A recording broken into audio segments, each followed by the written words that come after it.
Hey everyone, this is Hillary Smith, and today I'm going to be talking about fab number 22 from Dr. Hunter's class. And this one in particular is explaining the decision-making process. These sets below are alternatives considered by customers and how they make their decisions.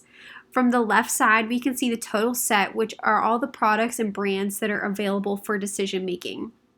Moving to the right, we can see the awareness set. So these are going to be products or brands that a customer is already aware of that exist, that they're familiar with, and may have possibly engaged with at some point. Moving to the next part is the consideration set. So looking at the customer needs and what they feel best matches what their needs are is how they're going to decide which products they're going to consider. Moving on to choice set, this is going to be a little bit more limited, and we're going to be increasing the needs that the customer has in making this decision. So with the choice set, they're going to be making these decisions they're going to take a little bit more time to make these decisions as they move through. And then obviously the final step is the decision, and this is going to be the product or brand that best meets the needs that they have when they're seeking out for a new product or brand.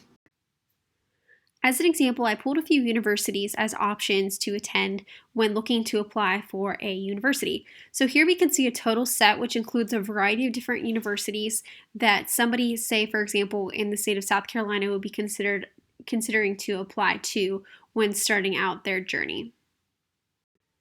Now, from the awareness set, we can see that a few of those universities have been removed. Say the student's really looking to stay in state. If they decided to stay in state, then the previous colleges such as Virginia Tech and the University of Georgia would no longer be a part of their consideration. So in the awareness set, they're going to be choosing universities that they're familiar with, that are in state, that they have some type of prior association with. As we move to the consideration set, the student's going to decide on which program offers the best study, financial aid, location, national ranking, student outcomes, post-graduation, student life, etc. that meets the needs of what they're looking for. This may allow one university such as Coastal Carolina to drop off based on what the student is looking for, and they are then left with 3 different university options. On this next slide, we can see the choice set.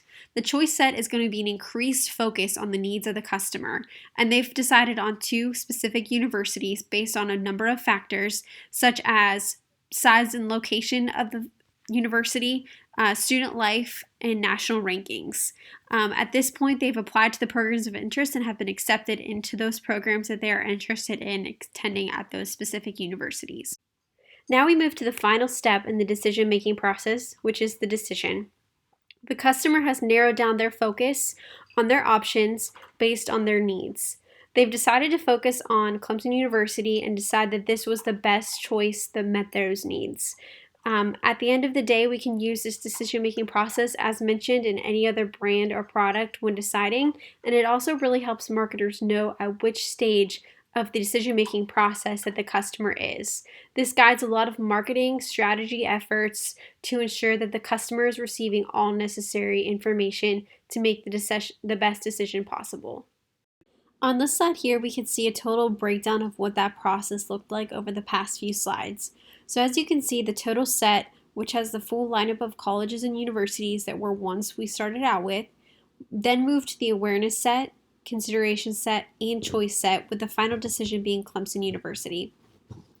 We can use this graph to better understand what this looks like in the eyes of the consumer, and as I mentioned on the last slide, we can use this to better understand where they're at in the process and what information that they need to use to make those decisions possible. This is a really helpful tool to use, and it's really important to understand your specific customer for your specific product and brand.